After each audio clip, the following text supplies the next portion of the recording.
যখন আপনি একটি বিষয়ের গভীরে যাবেন এবং এই বিষয়টি নিয়ে কথা বলতেই থাকবেন, মানে আপনি ওই বিষয়টিতে ডুবে আছেন। যেমন কিছু লোক বা আপনাদের মধ্যে কেউ গেম খেলেন, অনলাইন গেম খেলেন, এবং তারা সবসময় গেমের মধ্যে থাকে, তারা গেমে ডুবে থাকে। কেউ কেউ গাড়ি পছন্দ করে, তারা সবসময় গাড়ি নিয়ে কথা বলে, গাড়ি নিয়ে চিন্তা করে, গাড়ি নিয়ে চিন্তা করে। তাদের ফোনের ওয়ালপেপার গাড়ির ছবি, তারা সবসময় গাড়ির আপডেট দেখেন। এই ব্যক্তিটি গাড়িতে খাউদ হয়ে আছে। খাউদের প্রধান অর্থ হল কিছুতে পুরোপুরি ডুবে থাকা। আধুনিক কালে এই শব্দটিকে কোনো কিছুতে আসক্ত হওয়ার জন্য ব্যবহার করা হয়। নেশা, যখন কেউ কিছুতে আসক্ত হয়, এটি খুবই আকর্ষণীয়, কারণ এই বিষয়ে বইও লেখা হয়েছে। আপনি এজ অফ অ্যাডিকশন নামে একটা বই খুঁজে দেখতে পারেন। এই যে সময় আমরা বসবাস করছি, এটি একটা নেশার যুগ। আগে লোকেরা মদের নেশা সম্পর্কে কথা বলতো। যারা জুয়া খেলে তারা একবার নয়, বারবার ফিরে আসে। তারা তাদের বাড়ি হারায়, পরিবার হারায়, এবং তারা এটা বন্ধ করতে পারে না।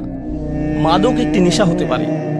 বহু লোক ইতিমধ্যে জানতে পারেন যে বিশ্বের নামকরা সামাজিক মিডিয়াগুলো, যেমন ফেসবুক, ইনস্টাগ্রাম, এই সংস্থাগুলো প্রথম তৈরিতে তারা বিশ্বের শীর্ষ ক্যাসিনোগুলোতে গিয়েছিল, কারণ তাদের অ্যাপ্লিকেশনগুলোর অ্যালগোরিদম এমনভাবে করা হয়েছে যেটা নিশ্চিত করে যে তাদের ব্যবহারকারীরা অ্যাপে থাকে। তারা চায় না যে আপনি টিকটক অন করেন এবং তা বন্ধ করে দেন। তারা চায় যে আপনি এটা অন করেন, সোয়াইপ করেন, আবার সোয়াইপ করেন, আবার সোয়াইপ করেন, এবং করতেই থাকেন। এই অ্যালগোরিদম বানাতে তাদের মানুষের আচরণ অধ্যয়ন করতে হয়েছিল। তাই তারা ক্যাসিনোতে গিয়েছিল এবং সেখান থেকে সেরা সাইকোলজিস্ট নিয়ে আসে, কারণ ক্যাসিনো শিল্প প্রথমে সাইকোলজিস্ট নিয়োগ দিয়েছিল যাতে লোকেরা স্লট মেশিনে বসে টাকা বের করতে পারে। তাদের উদ্দেশ্য ছিল আমাদেরকে সেখানে কতটুকু সময় ধরে রাখতে পারে, কারণ তারা সেখানে আমাদেরকে যত লম্বা সময় সম্ভব ধরে রাখতে পারবে, আমরা আরো বেশি আসক্ত হব। যারা লাস ভেগাসে ক্যাসিনো শিল্পের হিউম্যান বিহেভিয়ার তৈরি করেছিলেন, সেই একই লোকদের সিলিকন ভ্যালিতে নিয়ে আসা হয়েছিল সোশ্যাল মিডিয়ার ইউজার বিহেভিয়ার মডেল তৈরি করতে।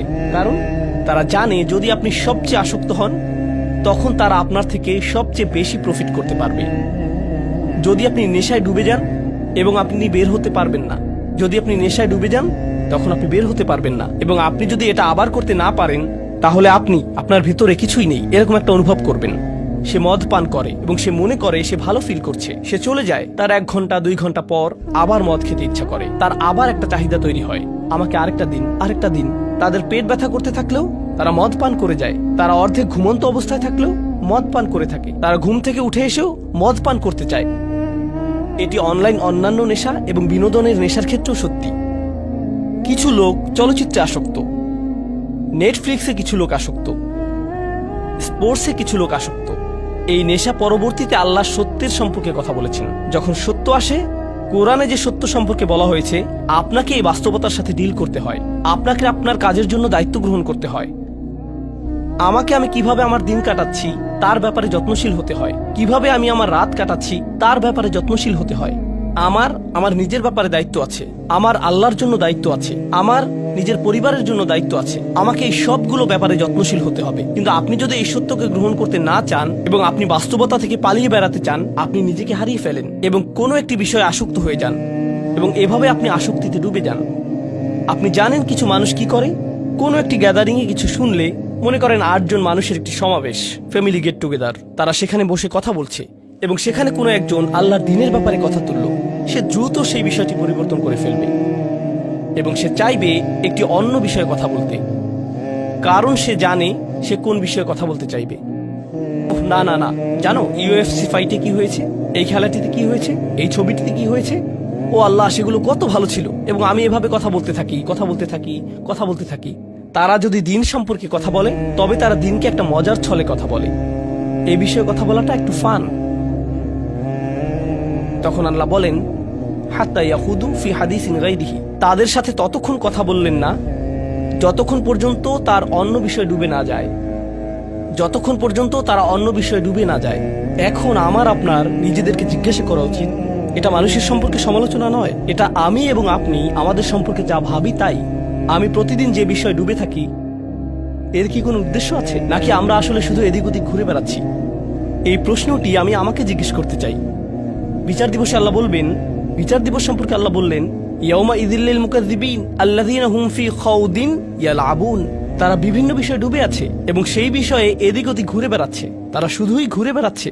এবং প্রতিবার যখন কোরআন তাদেরকে ডাকে, সত্য তাদেরকে ডাকে, সবকিছু দায়িত্ববোধ, কারণ বিচার দিবস মানেই দায়িত্ববোধ, তাই নয় কি? বিচার দিবস হচ্ছে একটি কোর্ট, এবং এই কোর্টে কি হয়? বিচারক বলেন আপনি যা করছেন তার জন্য আপনিই দায়ী। আপনাকে কোর্টে নিজেকে উপস্থাপন করতে হয়, এবং যারা জানে যে তাদের সামনে একটি বিচারের দিন আসছে, তাদের জন্য একটি বিচার অপেক্ষা করছে, তারা সেই বিচার দিনের জন্য প্রস্তুতি গ্রহণ করে। এটাই এই জীবনে হয়, এটাই বিচার দিবসের জন্য সাধারণ যুক্তি। কিন্তু যেই ব্যক্তি সেই ট্রায়ালের জন্য প্রস্তুত নয়, তারা শুধু খেলে বেড়াচ্ছে, তারা গেমে আসক্ত, তাহলে তারা সেই বিচার দিনে খুবই বিপদে পড়বে। এবং কেউ কেউ বলে, এই এই বিচার দিবস আগামীকাল, বিচার দিবস আগামী সপ্তাহে, তাড়াতাড়ি এই দিনের জন্য প্রস্তুতি গ্রহণ করো। কিন্তু আপনি তৈরি নন, আপনি আপনার কাজ শেষ করেননি, সেই দিন কি আপনার বিপক্ষে হতে যাচ্ছে? আরে যান যান, আমাকে খেলতে দেন। এটা সত্য নয়। ওহ, এই মানুষগুলো খুব বেশি বেশি, আসলেই খুব বেশি বেশি, তারা খুবই নেতিবাচক, আমাকে আমার মতো থাকতে দিন। আপনি জানেন, এমন একটা সময় ছিল যখন দার্শনিকরা ক্যাপিটালিজম, কমিউনিজম, অ্যাথিজম এইগুলো নিয়ে কথা বলতো। এখন আমরা একটা নতুন পৃথিবীতে। আপনার ইমোশনই আপনার নতুন ধর্ম। আমাকে একটু ভালো থাকতে দিন তো, আমি শুধু ভালো থাকতে চাই, আমাকে আমার মতো থাকতে দিন। আপনি জানেন, বিচার দিবসে আল্লাহ এমন একটি বর্ণনাই দিয়েছেন, আল্লাযীনা হুম ফী খাউদিন ইয়ালআবুন। যখন কোনো মানুষ কোনো কিছুতে ডুবে যায়, তখন সে আর অন্য কিছুতে যেতে চায় না, সে ওখানে আটকে পড়ে, তারা একই জায়গায় থাকে। যখন কোনো মানুষ কোনো কিছুতে আসক্ত হয়, তখন আপনি তাকে 1 বছর আগেও যেখানে দেখেছেন, এখনো ঠিক সেখানেই দেখবেন। আপনি জানেন, যখন মানুষ কোনো কিছুর পরিবর্তন করে না, আল্লাহ তাদেরকে পরিবর্তন করেন। আল্লাহ বলেন, ওয়াল্লাযীনা ইয়াওমা ইউদআউনা ইলা নারি জাহান্নামা দাআ। তখন আল্লাহ তাদেরকে জাহান্নামের আগুনের দিকে ঠেলে দেন। তাদেরকে ঠেলে দেওয়া হয় কারণ তারা নিজেরা নড়ে না, তারা যেতে চায় না। হাযিহিন নারুল্লাতী কুনতুম বিহা তুকাযযিবুন। এই হচ্ছে জাহান্নাম, যাকে তোমরা মিথ্যা বলতে। আফাসিহরুম হাযা, যদি আমি বলি এটা কি জাদু? আও আনতুম লা তুবসিরুন, তুমি কি দেখছো না? কারণ আমি কোনো আগুন দেখতে পাচ্ছি না। হে আস্তাগফিরুল্লাহ, বলো এগুলো করো না। আমাদেরকে আল্লাহকে ভয় করা উচিত, আমাদের বিচার দিবসকে ভয় করা উচিত। ও হ্যাঁ, আমার আগুন ভয় করা উচিত, কিন্তু আমি তো কোনো ধোঁয়া দেখতে পাচ্ছি না, আমি তো তাপমাত্রা বাড়তে দেখছি না। আল্লাহ বলেন এটা মিথ্যা। যখন বিচার দিবস আসবে, আও আনতুম লা তুবসিরুন, তুমি এটা দেখবে না।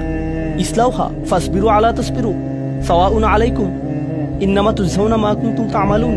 এখন যাও এর ভিতর এবং এটা উপভোগ করো। তুমি এটা সহ্য করতে পারো বা না পারো, এটা কোনো ব্যাপারই না, এটার এখন কোনো মূল্যই নেই। আমি এখন এই খুতবাটিকে ছোট করে আনতে চাই।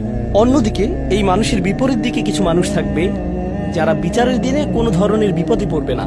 আল্লাহ বলেন, ইন্নামাল মুত্তাকিনা ফি জান্নাতিন ওয়া নাঈম। যে মানুষের তাকওয়া ছিল, তারা জান্নাতে যাবে এবং সেখানে আরাম করবে। আয়াতের পরবর্তী অংশটি হচ্ছে জান্নাতের বর্ণনা। এটা নিয়ে হয়তো পরবর্তীতে কখনো কথা বলবো, কিন্তু আমি চাই আপনারা এই বিষয়টি নিয়ে চিন্তা করুন। মুত্তাকিন বলতে আসলে কি বোঝায়? মুত্তাকিন শব্দটা আমরা সবসময় শুনে থাকি, আমাদের তাকওয়া থাকা উচিত, আমাদের তাকওয়া থাকা উচিত। তো তাকওয়া শব্দটি এসেছে ওয়াকায়া শব্দ থেকে। আপনার জানা উচিত, ওয়াকা মানে হচ্ছে প্রতিরোধ করা। এখান থেকে যে শব্দটি এসেছে, আমরা দোয়াতে এই কথাটা বলে থাকি, ওয়াকিনা আযাবান নার। তাকওয়া একই শব্দ। ওয়াকিনা আযাবান নার মানে হচ্ছে আমাদেরকে বিচার দিবসের শাস্তি থেকে রক্ষা করুন। আল্লাহ বলেন, কু আনফুসাকুম ওয়া আহলিকুম নার, তোমাকে এবং তোমার পরিবারকে জাহান্নামের আগুন থেকে রক্ষা করো। ইত্তাকা বা মুত্তাকি হচ্ছে সে যে নিজেকে রক্ষা করে। যখন আপনি বাসায় যান, দরজা বন্ধ করেন, যখন হাঁটতে যান, তখন দরজায় তালা দেন, এর মানে আপনি একটু তাকওয়া অবলম্বন করেছেন, কারণ আপনি নিজেকে রক্ষা করেছেন। তাই মাঝে মাঝে আমরা তাকওয়াকে আল্লাহর ভয় বলে অনুবাদ করে থাকি। আরবিতে ভয় হচ্ছে খৌফ, খাশিয়া। এছাড়া আরবিতে ভয় বোঝাতে আরো অনেক শব্দ ব্যবহার হয়ে থাকে, তো তাকওয়া সেগুলোর মধ্যে একটি। আসলে তাকওয়া বলতে বোঝায় যখন আপনি নিজেকে সতর্ক থাকার মাধ্যমে রক্ষা করেন।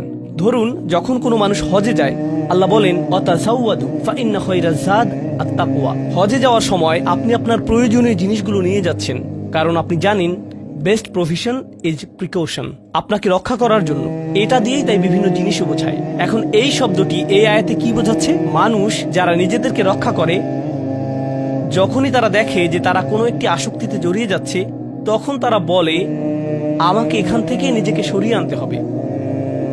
যখন তারা দেখে তাদের সঙ্গীগুলো কোনো একটি বিষয়ে আসক্ত হয়ে যাচ্ছে, তখন সে বলে, ও না না, আমাকে এখান থেকে নিজেকে রক্ষা করতে হবে।